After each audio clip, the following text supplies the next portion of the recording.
మా ప్రియ పరలోకపు తండ్రి, నీ ఘనమైన పాదముల కొందనాలు తండ్రి. నీ సహాయం మాకు దయచేయండి. ఈ రాత్రికాల సమయంలో దేవత నేను ఏర్పాటు చేసిన ఈ ప్రత్యేకమైన ప్రార్థనకై నీ కొందనాలు దేవా తండ్రి. మా సహోదరి ఎలిజబెత్ అమ్మ దేవా తండ్రి, ఈ కూటము దేవతనకు దేవతనున్న సమస్యలను బట్టి దేవతను ఒంటరిగా బతలేని విధముగా ఉన్నందుకు దేవా తండ్రి కొంత దిగులు ఉన్నప్పుడు ఈ కూటమును దేవా తండ్రి ఆమెను ఏర్పాటు చేసుకునే విధానంకై నీ కొందనాలు. నీ సహాయం నీ కాపుదలు నాకు మాకు దయచేయండి. నేను వట్టి వాడిని ప్రభా, నీకు లేనటువంటి వాడిని, పాపుల ప్రధానుడైన పరిశుద్ధుల అల్పుడని ఒకసారి జ్ఞాపకం చేసుకుని బిడ్డ కోరిన విధముగా ఈ గృహమునకు కావలసిన ప్రతి ఆత్మీయ అవసరత మీరు దయచేయండి. శరీర సంబంధమైన అవసరత కూడా మీరు దయచేసి బలపరచుము, చీకటిని దూరపరచుము, లైకత్తును విగ్రహమంతర శక్తులకు బలం ఏర్పడగొట్టుము. నీ సన్నిధి మాతో ఉంచండి ప్రభా. అనాది కాలంలో బిడ్డల దేవా తండ్రి నీ కోసం నిలబడి ఉన్నారు. వారు దేవా నిలబడిన దాన్ని బట్టి నీ మేలు నీ దీవెన బిడ్డలకు అనుగ్రహించి బలపరిచి దేవ ఇంతవరకు పాటలోని ప్రార్థనలో సహాయం చేసిన రీతిగా కొద్ది నిమిషంలో దేవాని వాక్యము ద్వారా నాతో మాతో మాట్లాడి కూడి వచ్చిన సంఘమునకు, బంధువులకి, రక్త సంబంధులకు, స్నేహితులకు, ఇరుగు పొరుగు వారికి కావలసిన వాక్యం మీరు దయచేయమని మా ప్రభువును రక్షకుడైన క్రీస్తు ద్వారా అడిగి వేడుకను పొందుకొనుచున్నాం పరమ తండ్రి, ఆమేన్. ఆరాధన గీతంలో నుంచి రెండో పాట పాడుకుందాం. యెహోవా నా బలమా, యథార్థమైనది నీ మార్గం. మొదటి 3 శరణాలు ఆఖరి 3 శరణాలు పాడుకుందాం. మొదటి 3 ఆఖరి 3. యెహోవా నా బలమా, యథార్థమైనది నీ మార్గం, పరిపూర్ణమైనది నీ మార్గం. యెహోవా నా శత్రువులు నన్ను చుట్టి నన్ను నరకపు పాశం లరికాటి నన్ను, నా శత్రువులు నన్ను చుట్టి నన్ను నరకపు పాశము వరదవలే భక్తిహీనులు పోర్లిన, వరదవలే భక్తిహీనులు పోర్లిన విడువక నన్ను ఎడబాయని దేవా, విడువక నన్ను ఎడబాయని దేవా. యెహోవా నా బలమా, యథార్థమైనది నీ మార్గం,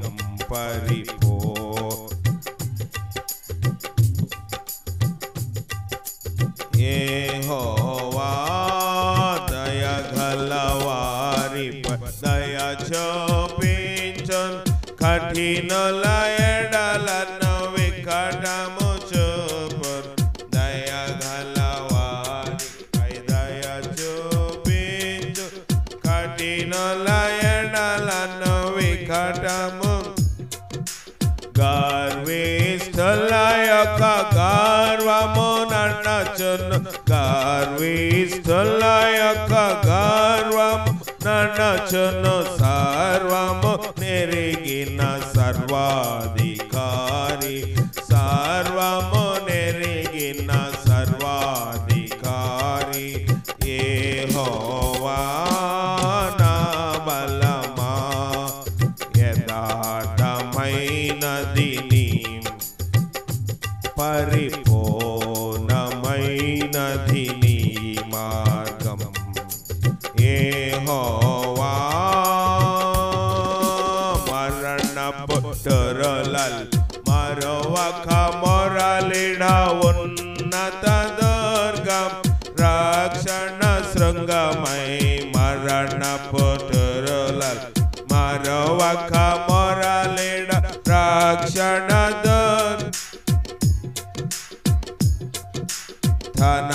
ధనాలయములో నా మొర వినెను, ధనాలయము నా మొర వినెను.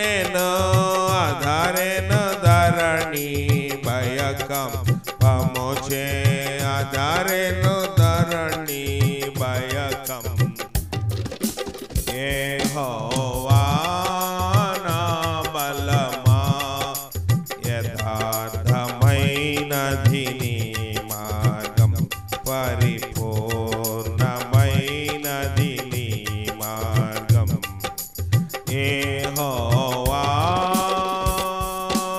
నా దీపమును వెలిగించువాడు, నా చీకటిని వెలుగుగా చేయను. నా దీపమును వెలిగించువాడు, నా చీకటిని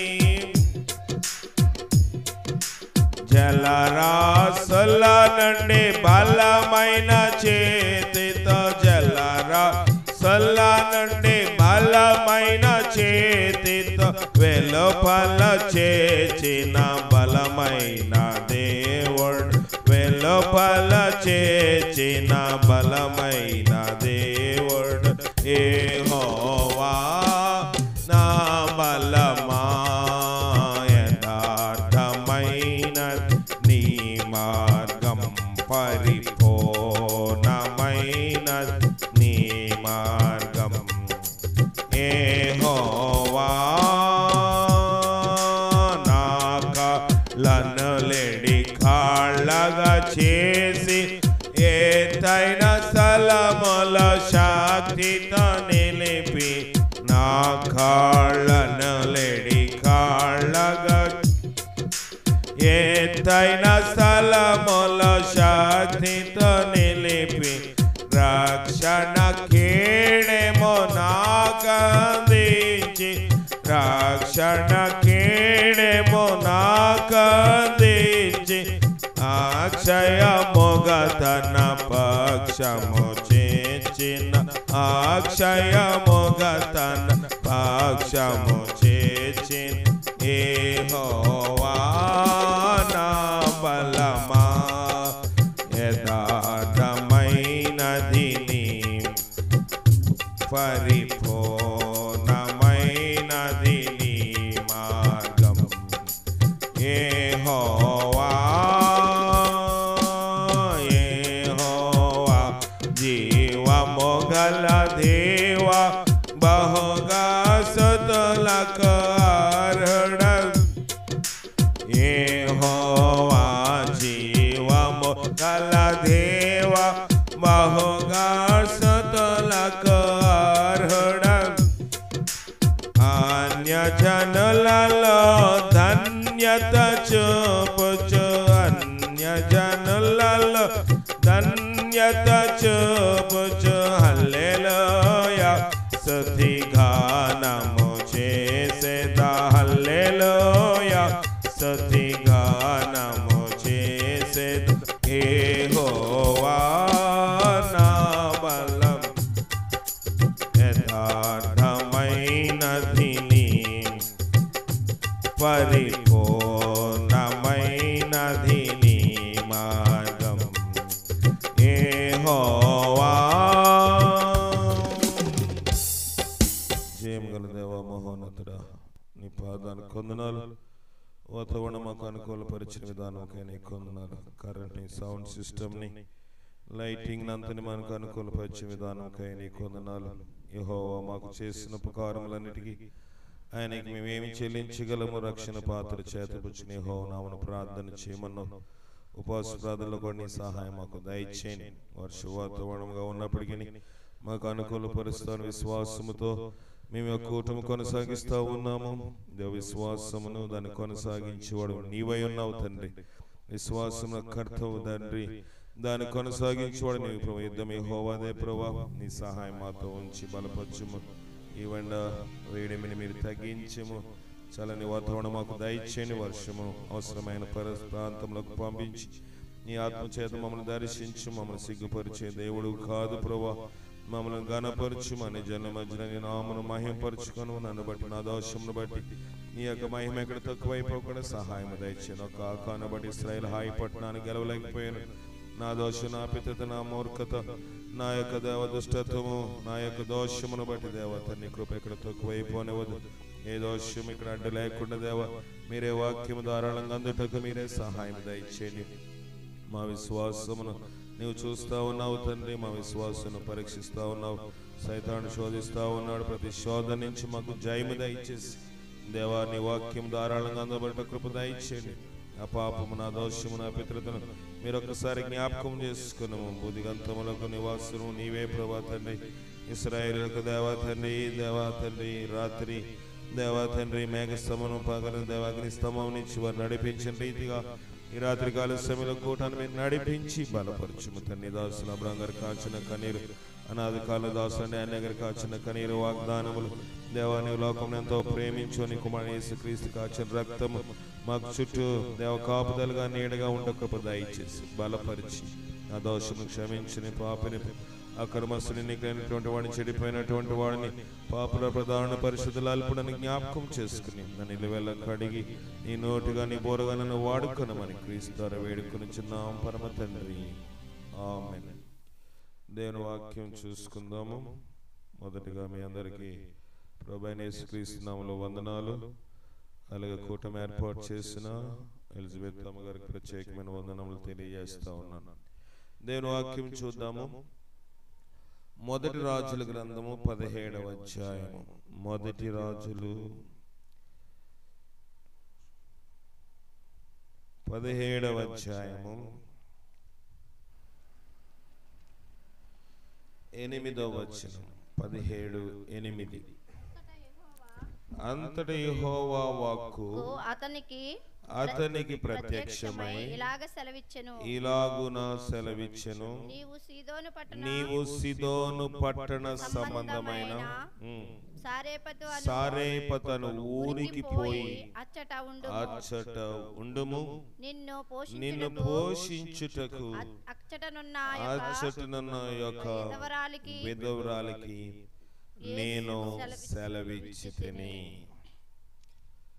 ఇక్కడ దైవజనుడు ఉన్నాడు, ఆయన పేరు ఏలియా. ఈ దైవజనుడికి అంతకుముందు ఆహారం బాగా దొరుకుతుంది, అంతకుముందు కొంచెం సౌకర్యంగానే ఉంది. దేవుడు అన్నాడు, నీవు కెరూతు వాగు దగ్గర దాగి ఉండుము. అక్కడ ఎలాగుండాలంట? దాక్కొని ఉండాలి. బయట నడవడానికి వీలు లేదు. వాగు దగ్గర ఎలా దాక్కుండాలంటే ఏదో ఒక చెట్టు ఉంటుంది, కొన్ని తొప్పులు ఉంటాయి, అక్కడే ఉండాలి. ఎందుకు దాక్కోమన్నాడు దేవుడు ఏలియానంటే, ఏలియా ఒక ప్రకటన చేశాడు. ఏంటంటే, నా దేవుణ్ణి మీరేం చేస్తున్నారు? విసర్జించి వేరేక దేవుణ్ణి ఆరాధిస్తున్నారు గనక భూమి మీద వర్షము పడవదు అని చెప్పాడు. అన్నట్లుగానే వర్షము ఆగిపోయింది. ఇప్పుడు ఎవరి మీద కోపం వస్తుంది? ఈ నోరు మంచిది కాదురా అంటారు. ఆ నోరు వల్ల కాదు, మన ప్రవర్తన వల్ల అక్కడ జరుగుతుంది. సాధారణంగా ఎవరైనా మాట్లాడితే ఈ నోరు మంచిది కాదురా, నోట్లో నోరు పెట్టగరా అంటారు. కానీ ఎవరు శపించినా మన ప్రవర్తన సరిగా ఉంటే ఆ కీడు, ఆ నష్టం మనకి సంభవించదు. అవునా కదా? కానీ మనం ఏమనుకుంటామంటే, నాలుగు తెరువు, దాని మీద మచ్చలున్నాయి కనుక నాలుగు మచ్చలోడు మాట్లాడితే కొంచెము కష్టమే అని మనకి అనిపిస్తుందా? ఇక్కడ ఏలియా మాట్లాడితే ప్రజలు అలాగ అనుకున్నారు. ఏలియా చెప్పింది ఏంటంటే, మీరు దేవుని మాట వినాలి. మీరు దేవుని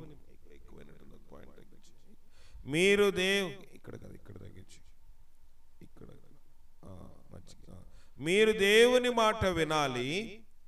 మీరు దేవుని మాట వినకపోతే భూమి మీద వర్షము పడదు. ఏమొస్తుంది? కరువు వస్తుంది. అలాగే జరుగుతుంటే ఇప్పుడు అందరూ ఏలియాని చంపాలని చూస్తే ప్రభు అన్నాడు, నీవు వెళ్ళిపో ఇక్కడి నుంచి, అక్కడ ఒక వాగుంది, కెరూతు అనే వాగుంది, అక్కడ దాక్కో అని చెప్పాడు. అక్కడ దాక్కున్నాక ఆహారం ఎవరు పంపిస్తారు ప్రభు అంటే, నేను కాకులకు ఆజ్ఞాపించను, వాళ్ళకి భోజనం పెడతారు. సరే ఒప్పుకున్నాడు, వెళ్ళిపోయాడు. కొన్ని రోజులు అయిపోయిన తర్వాత మళ్ళీ ప్రభు అన్నాడు, నీవు ఇక్కడి నుంచి వెళ్ళిపోవాలి. ఏమని చెప్పాడంటే, నీ యెహోవాకు అతను ప్రత్యక్షమై నీవు ఎక్కడికి వెళ్ళమన్నాడు? సిదోను పట్టణ సంబంధమైన సారేపతను ఊరికి వెళ్ళు. అక్కడ ఎవరు రాజుగారు ఉంటారా? అక్కడ ఏమైనా రాణి గారు ఉంటారా? అక్కడ జమీందారు ఉంటాడా? అక్కడ మంచి బట్టలు, మంచి వస్త్రములు, మంచి ఇవి అవి ఉన్న వాళ్ళు ఉంటారా? చెప్పండి, ఉంటారా? ఉండరు. అక్కడ ఎవరు ఉంటారంట? ఒక విధవరాలు ఉంటది. ఏ విధవరాలు ఆమె? ఆమె ఒక విధవరాలు. ఆమె బీద విధవరాలు. ఆమె ఎలాంటి విధవరాలంట? బీద విధవరాలు. బీద విధవరాలు ఉన్నప్పుడు ఏం జరుగుతుంది చెప్పండి? ఆమె ఆహారం పెట్టగలదా? ఆహారం పెట్టగలదా? ఎంతమంది వర్షం కోసం ప్రార్థన చేశారు? చేయలేదు. వర్షం బాగానే ఉంది కదా అనుకున్నారు. మొన్న ఏంటంటే వర్షం కాబట్టి, భోజనాలకి ఆటంకం కాబట్టి ప్రార్థన చేస్తుంటాం. ఇక్కడ దేవుడు అంటా ఉన్నాడు, దేవుడు అంటున్న మాట ఏంటంటే, నీవు ఇక్కడి నుంచి బయలుదేరి వెళ్ళాలి. వెళ్తే దేవుడు అన్నాడు, అక్కడ నేను నిన్ను పోషిస్తాను. ఏం చేస్తానంటున్నాడు దేవుడు? పోషిస్తాను అంటున్నాడు కదా. దేవుడు పోషిస్తానంటే దైవజనుడు వెళ్ళాలా వద్దా? ఈ యొక్క విధవరాలని మనం జ్ఞాపకం చేసుకున్నప్పుడు దేవుడు దైవజనుడితో ఆమె నిమిత్తమై మాట్లాడుతున్న మాట ఏంటంటే, నీవు ఏమన్నాడు? నీవు సీదోను పట్టణ సంబంధమైన సారేపతని ఊరికి పోయి అచ్చట ఉండుము, నిన్ను పోషించుటకు అచ్చట ఒక విధవరాలికి నేను సెలవిచ్చి తిని. అందుకతడు లేచి సారేపతనకు పోయి పట్టణపు యొక్క గౌని వద్దకు రాగా, ఒక విధవరాలు అచ్చట కట్టెలు ఏరుచుండుట చూచి ఆమెను పిలిచి, త్రాగుటకై పాత్రలో కొంచెం నీళ్లు నాకు తీసుకుని రమ్మని వేడుకొనెను. చూద్దాం, సరిపోతుందండి. ఈ విధవరాలి యొక్క వృత్తాంతము మనకి దాదాపుగా పరిచయమే. ఈ యొక్క విషయము అయితే దేవుడు ఏమంటా ఉన్నాడంటే, దైవజనుడని ఏలియాతో అక్కడికి నీవు వెళ్ళాలి. లోక సంబంధముగా ఒక కరువు ఉన్న టైంలోని విధవరాలి దగ్గర ఏముంటుందంటే ఏమీ ఉండదు. ఎందుకంటే ఆమెకు జీవనోపాధి చేయడానికి భర్త లేడు, ఒక కుమారుడు ఉన్నాడు. అతడు ఇంకా ఎలాంటి వాడు? అతడు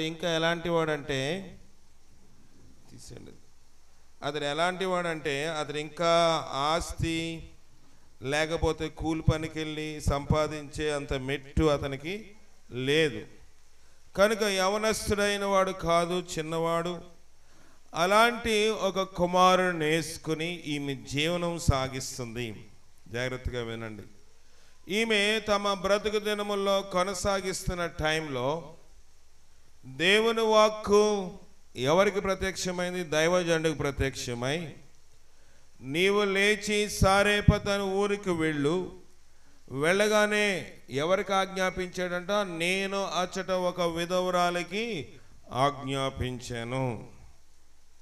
సరే, వెళ్ళాడు. దేవుని చెప్పిన మాట ప్రకారముగా దైవజనుడు లేచి బయలుదేరి వెళ్ళవలసిన గమ్యస్థానము చేరి, వెళ్ళిన తర్వాత ఆమె వెళ్ళగానే ఏం చేస్తుందంట?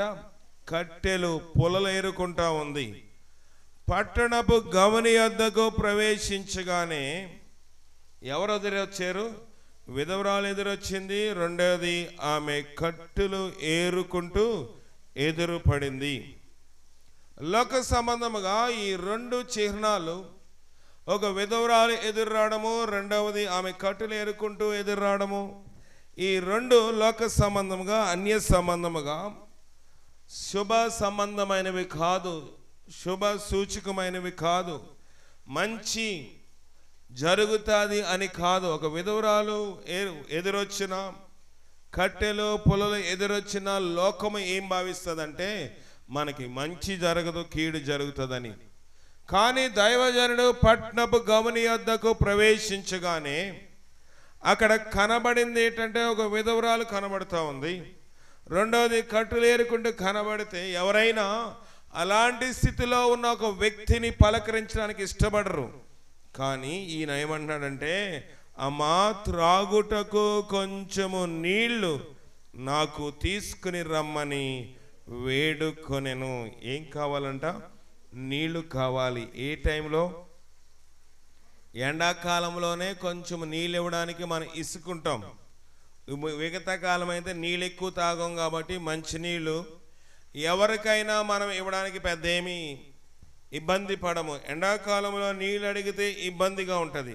కానీ అక్కడ ఎండాకాలం కాదు, శీతాకాలం కాదు, వర్షాకాలం కాదు, గడ్డు కాలము. అంటే వర్షములు లేక అలమటిస్తూ ఉన్నారు, పంటలు పండటం లేదు, బావిలు, బోర్లు, వాగులు, వంకలు, నదులు ఎండిపోతూ ఉన్నాయి.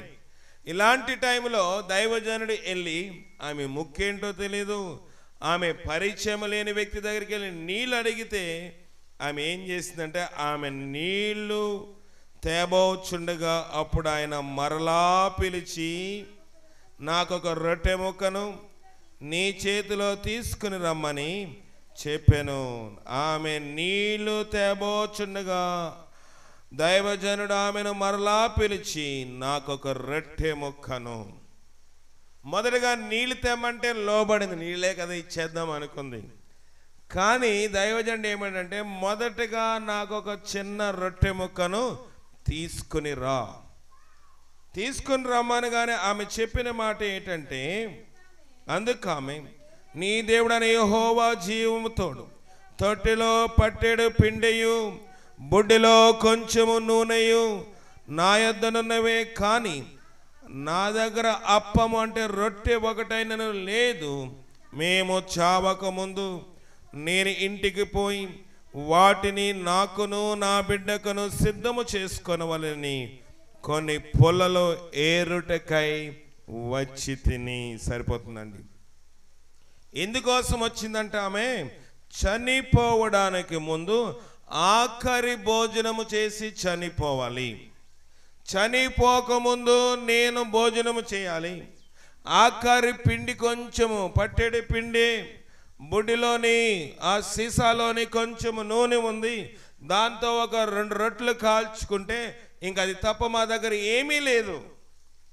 ఆస్తి గల స్త్రీయా? కాదు. ఉద్యోగస్తురాలా? కాదు. ఏమైనా ధనం ఉన్నదా?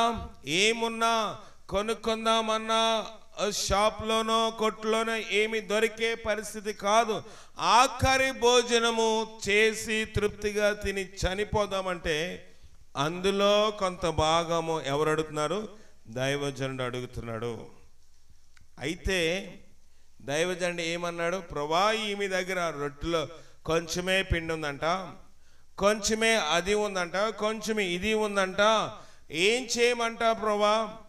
మరి ఈమె దగ్గర లేదంటున్నావు, నువ్వేమో పోషిస్తానన్నావు, ఈమె చెప్తున్న మాటలు నీవు నాతో మాట్లాడిన మాటకి ఏమైనా పొంతన లేదు. కొన్నిసార్లు మన పరిస్థితులకు దేవుడు మనతో మాట్లాడేదానికి పొంతన ఉండదు. దేవుడు అంటాడు నీకు చేస్తానంటాడు. పరిస్థితులు చూస్తే ఎక్కడ అనుకూలమైన పరిస్థితులు ఉండవు. మనం వెంటనే ఏమైపోతామంటే నిరాశపడిపోతాం. అయ్యో, దేవుడి వాక్యము, దేవుని బిడ్డలు, దేవుని సేవకులు, దైవజనులు, లేకపోతే దేవుని యొక్క సేవకులు చెప్తారు, వాక్యం వినడానికి బాగుంటుంది. కానీ ఇక్కడ పరిస్థితి లేదు కదా. అయ్యో, గాల్లో దీపం పెట్టి దేవుడా దేవుడు అంటే, ఓరిగల్లో దీపం పెట్టి దేవుడా దేవుడా అంటే దేవుడేమైనా ఆపుతాడా అని ఇలాంటి మాటల చేత మనమే కృంగిపోతాం. కానీ ఇక్కడ దైవజనుడికి ఎదురవుతున్న సంఘటన ఏంటంటే, ఆమె నా దగ్గర నీకు పెట్టడానికి ఏమీ లేదు, మేము చావక ముందు మేము ఇంకేదో ఆఖరి భోజనము చేసి చనిపోతాము, చనిపోకముందు నేను వాటి కోసం పొలలేరుకోవడానికి వచ్చానయ్యా అంటే మనకి ఎలాగుంటుందంటే, ఈమె దగ్గర దొరకదు, నేను ఎవరో ఒక దేవుడు చెప్పిన వ్యక్తి ఈమె ఉండదు, నేనేదో ఈమె ఎదురుగుండా వచ్చింది ఈమె అని నేను గాబరా పడ్డాను అని మనం అనుకుంటాము. కానీ దైవజనుడు అలాగ అనుకోలేదు. ఏమన్నాడు చదవండి. అప్పుడు ఏలియా భయపడవద్దు, మొదట నీవు చెప్పినట్లు చేయము. అయితే అందులో నాకొక చిన్న అప్పము నా యొద్దకు తీసుకుని రమ్ము, తరువాత నీకును నీ బిడ్డకును అప్పములు చేసుకును. అప్పుడు ఏలియా ఆమెతో ఇట్లనెను, భయపడవద్దు. ఎంత ఉందంట? కొంచెం పిండి ఉంది, పట్టెడు ఒక పిడికిడి లాంటి పిండి ఉంది, కొంచెము నూనె ఉంది, 2 అట్లు వేసుకుంటారు, 2 రొట్టెలు వేసుకుంటారు, 2 అప్పాలు వేసుకుంటారు. ఏమి వేసుకుంటారో తెలియదు, కానీ ఇద్దరు ఒక చెరుకోటి తినడానికి మాత్రమే ఉంది. అయితే దైవజనుడు ఏమనంటే భయపడకము కదా. భయపడకమనగానే మనకేమన్నా భయపడదా? నువ్వేం తెచ్చావా పొట్లం? నీ బ్యాగ్లో ఏమైనా మైదా పిండి, గోధుమ పిండి, మినప రుబ్బు ఏమైనా ఉందో అట్లు వేసుకోవడానికి మనం అనుకుంటాం. నువ్వు భయపడకము, తర్వాత నువ్వు భయపడకు, పోయి నీవు చెప్పినట్లు చేయమను, అందులో నాకు ఒక చిన్న అప్పము మొదట వేసి. దేవుడు మనకి అనేక సార్లు వాక్యము ద్వారాగా బయలుపరిచే సంఘటన ఏంటంటే భయపడకు. రెండవది ఏంటంటే లోబడు. మనము అనుకుంటామో అలాగ చెప్తారు, కానీ ఇదంతా జరుగుతుందా, ఇలాగ చేస్తే ఎలాగో సాధ్యం అనుకుంటూ మనది ఏం చేస్తామంటే ఉన్నది ఓడగొట్టుకుంటాం. చిన్నప్పుడు ఒక కథ ఉండేది. ఏంటంటే కుక్కకి మాంసము ఒక దుమ్ము దొరికిందంట. దుమ్మ, మూలుగో, మనం ఒక ఎముకు, బొయ్కు, ఒక భాషలో ఒక రేగ మాట్లాడతారు. అది దొరికితే దానికి ఉత్సాహముగా ఉంది. ఆ బొయ్కు లేకపోతే ఆ ఎముకు, ఆ మూలుగు తీసుకుని నోట్లో కరుచుకుని పరుగున వెళ్ళిపోతుంది. ఎవరు? కుక్క. వెళ్ళే క్రమంలో ఏం జరిగిందంటే మధ్యలో ఒక బ్రిడ్జి, ఒక వంతెన, ఒక తూము వచ్చింది, దాని మేంచి వెళ్ళిపోతా ఉంది. వెళ్తూ వెళ్తూ దీనికి సంతోషంగా ఉంది కదా, అటు ఇటు చూసింది. ఎవరు? కుక్క. కుక్క చూసేటప్పటికి, అటు ఇటు చూసేటప్పటికి ఆ నీటిలోని, ఆ వంతెన, ఆ వాగు నీటిలో దీని నీడ దానికి కనిపించింది. ఎవరికి? కుక్కకి కనిపించినప్పుడు ఇది అనుకుంది, ఇంకో కుక్క ఉందిరా అక్కడ, అదేమో నా మూలు కోసం వచ్చేస్తుంది. ఆ కుక్క ఏంటది, నేను కరుచుకుని వెళుతున్నా ఈ దుమ్ము కోసము, ఈ బొయ్కు కోసము, ఈ ఎముక కోసం వచ్చేస్తుందని ఏం చేసిందంటే ఆ కుక్కని తరవాలని ఏం చేసిందంట, అరిచింది. ఏమని? బౌ అని అరిచింది. ఉన్నది కాస్త ఊడిపోయింది కదా. ఏం చేశాడు? అయ్యో నాకు ఎముక వచ్చింది, దాన్ని భద్రం చేసుకోవాలి, కానీ ఈలోగా ఏం చేయాలి, దీన్ని భద్రము చేసుకోవాలంటే ఇంకొకటి ఉంది. లోకంలో చాలాసార్లు మన సమస్యలు మన నీడలాగా ఉంటాయి. ఈ నీడను చూసి మనం భయపడిపోతాము. అయ్యో మన సమస్య ఒక నీడ, నీది. దేవుడు అంటున్నాడు మన యొక్క సమస్య ఒక నీడలాగా ఉంటుంది, మనల్ని వెంటాడుతూనే ఉన్నట్లుగా ఉంటుంది. నీడ మనల్ని ఏమన్నా చేస్తుందా? చేయదు. కానీ నీడను చూసి మనం ఏం చేస్తాము? భయపడిపోతాము. నీడను చూసి భయపడిపోతాము. అయ్యో ఈ సమస్య చాలా పెద్దది, అయ్యో నేను ఎక్కడికి వెళితే నాకు శత్రువులు ఉన్నారు, అయ్యో వీధిలో మంచి కోసం మాట్లాడితే నాకు ఏమి ఎదురవుతుంది? చెడు ఎదురవుతుంది. నేను ఏదో సమాధానం కోసం బాగున్నావా అని అడిగితే వాళ్ళు ఒకవేళ వ్యంగ్యంగా ఏం బాగులే, నీవు చేసిన పనికి నేను ఇంక బాగుంటాను అన్నారు అనుకోండి, ఎలాగుంటుంది? ఈమెను అనవసరంగా నేను పలకరించాను అనుకుంటాం. నీడలాగా ఉంటుంది, అదేం పెద్ద సమస్య కాదు. కనుక మనం వచ్చేసి వెంటనే అక్కడ వీధిలోని విడిచిపెట్టి ఇంట్లోనికి వచ్చి మంచం గడ్డంగా పడుకుని ఆలోచించడము ప్రారంభిస్తాం. ఏమని ఉంటాను, అలా ఫలానప్పుడు నేను అక్కడ నిలబడి మాట్లాడి ఈమె విన్నదేమో, లేకపోతే ఈమె అతని ఈమెకి చెప్పాడేమో, ఈమె ఆమెకి చెప్పిందేమో అని ఎక్కడెక్కడికో ఆలోచించి అందరినీ అడిగేస్తాం. అసలు ఆమె ఎందుకందో మనకు తెలుసా? తెలీదు. తెలియకుండానే మన గుట్టంతా ఏం చేస్తామంటే కుక్క మొరుగునట్లుగా అందరి దగ్గరికి వెళ్ళి నేను ఫలానా దగ్గర నువ్వుతో మాట్లాడిన మాట ఆమెకి ఎలా తెలిసింది, ఆమెకి తెలియకపోతే నీ నేనేం బాగుంటాను నువ్వు చేసిన పనికి అన్నది నీ దగ్గర తప్ప నేను ఎవరి దగ్గర ఆ మాట మాట్లాడలేదు అని అంటాము. ఇప్పుడు ఈమెల్లి ఆమెను అడుగుతుంది, ఏమవుతుంది? ఉన్న మనశ్శాంతి మనం ఏం చేసుకుంటాము? కోల్పోతాము. కుక్క అదే రీతిగా అనుకుంది, అయ్యో ఇంకొకటి ఉంది, ఇదా తన నీడని, అయ్యో అది పెద్ద సమస్య కదా, నా నీడే అది, నన్ను ఏం చేయదు. లోకంలో కొన్ని సమస్యలు నీడ వలె ఉంటాయి, కానీ మనకి పెద్దగా కనబడతాయి. ఈమె పాత్రలో నూనె పిండి లేదు, బుడ్డిలో నూనె లేదు, కానీ ఆమె సమస్య చాలా పెద్దదే. చెప్పాలంటే లోకములో ఆ టైంలోని ఎవరికి భోజన పదార్థాలు తినడానికి ఆహారం లేదు గనుక అది పెద్ద సమస్య. కానీ దైవజనుడు చెప్పినప్పుడు ఏం చేసిందంట? లోబడింది. మొదట భయమును పక్కనెట్టేసింది, రెండోది లోబడింది. లోబడిన వెంటనే అప్పములు తీయడము మొదలు పెట్టింది. ఎన్ని అప్పాలు చేసి ఉంటుంది? 3 అప్పాలు చేసింది.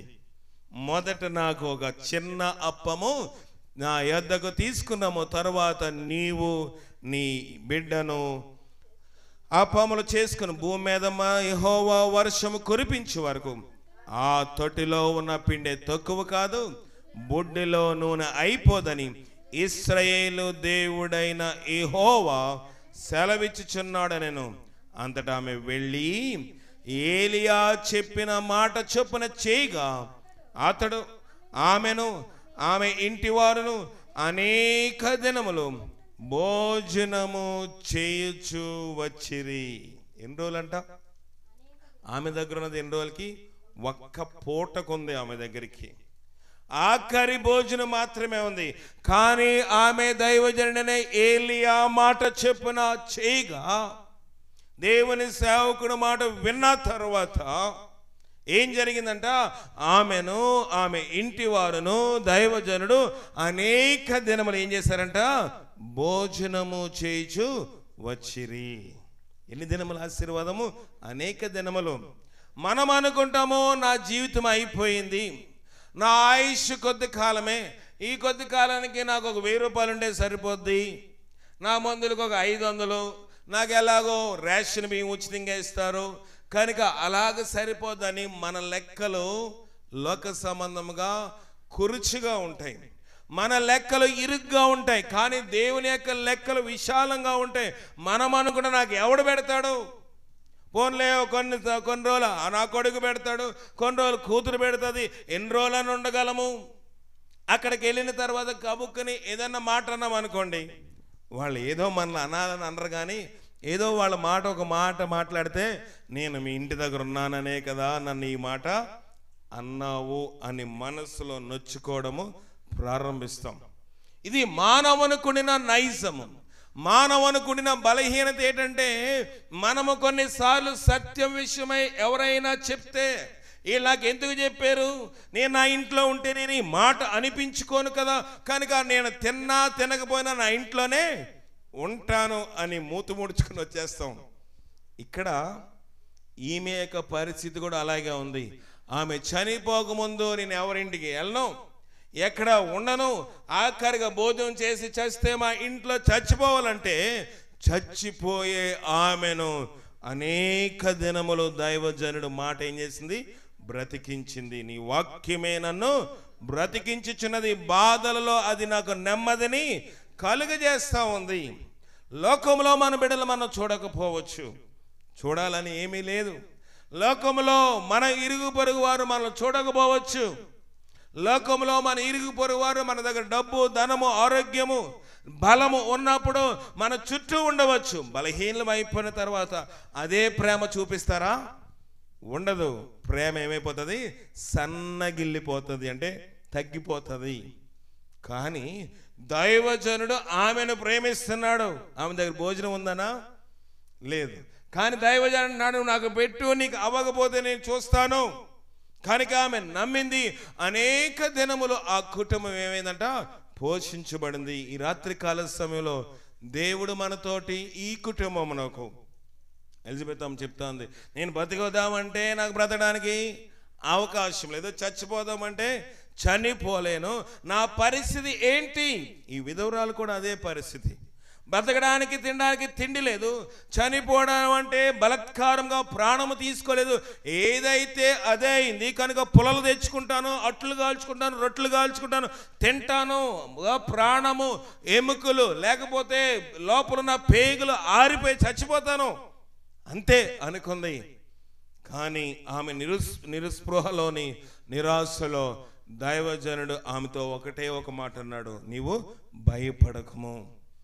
లోకమేక సమస్యలు భయపెడతాయి, లోకమేక ఆర్థిక సమస్యలు భయపెడతాయి, లోకంలో బంధువులు ఇష్టానుసారంగా మాట్లాడడం భయపెడతాయి, ఇరుగు పొరుగు వారు మనల్ని చూసి అటు ముఖం తిప్పుకుంటే అప్పుడు కూడా మనకి ఏమేస్తుంది? భయపేస్తుంది. ఎందుకు ఇక్కడ ఉన్నాను రా, మా ఆయన ఇక్కడ ఎందుకు కట్టాడు, నా ఇరుగు పొరుగు వారు నాతో పలకరింపు లేదు, ఒక మంచి లేదు, చెడ్డ లేదు, ఆయన బాగానే వెళ్ళిపోయాడు, నేను ముందు వెళ్ళిపోతే బాగుండు కదా అని సైతానుడు చెవు దగ్గరికి వచ్చి గుసగుసలాడతాడు. ఈ విధవరాలు యొక్క పరిస్థితి కూడా అలాగే ఉంది. కానీ ఆమె దేవుని వాక్యము చెప్పే దైవజనుడు మాటకు లోబడింది గాక అనేక దినములు ఆమె కుటుంబం ఏమైందంట? పోషించబడి బ్రతికింది. రాత్రికాల సమయంలో దేవుడు మనతో మాట్లాడుతున్న మాట ఏంటంటే, నిన్ను పోషించు యెహోవాను నేనే, నీకు వస్త్రములు ఇచ్చేవాడు నేనే. మన తల్లిదండ్రులు అయితే, మన యొక్క బంధువులు అయితే, రక్త సంబంధులు అయితే, మన తాతలు కానివ్వండి, మన మేనమామలు కానివ్వండి, ఎంతకాలం ఎత్తుకుంటారు మనల్ని? మనం కొంచెం బరువు పెరిగే వరకు ఎత్తుకుంటారు, మహా అయితే 2 సంవత్సరాలు 3 సంవత్సరాలు ఎత్తుకుంటారు. కానీ ప్రభు అన్నాడు, ముదిమి వచ్చి వరకు నేను నిన్ను ఎత్తుకొను వాడను. ముదిమి అంటే ముసలతనములో కూడా నేను ఎత్తుకుంటాను. లోకంలో మనుషులు అయ్యో ఒక బిడ్డ, ఒక యవనస్తురాలు వయసుకు వస్తే ఏమనుకుంటారు? పెళ్లి చేస్తే నాకు భారం పోతుంది అంటే పంపించేయాలి. ఎవరింటికి? పుట్టిందేమి ఇక్కడ, ఎక్కడ పెరగాలంట? అత్తింట్లో పెరగాలి. ఇక్కడ ఉన్నంత సేపు కన్న తల్లికి తండ్రికి ఎలా ఉంటుందంట? భారము, నాకు ఒక భారం పోవాలి. ఏంటి ఆ భారం అంటే, నా బిడ్డకి పెళ్లి చేయాలి. ఆమెకు ఒక తోవ అయిపోతే, ఆమెకు ఒక మార్గం అయిపోతే నేను తేలిగ్గా ఉండవచ్చు. కన్న తల్లిదండ్రులే బిడ్డ వయసుకు వస్తే పెళ్ళి అవ్వకపోతే భారం అనుకుంటున్నారు. కానీ నిన్ను సృష్టించిన యెహోవా అన్నాడు, నేను నీకు ఏమై ఉన్నానో భర్త అయి ఉన్న. నా మాట చూసి ముగించేద్దాం. దేవుని వాక్యంలో ఆ మాట చూద్దాము.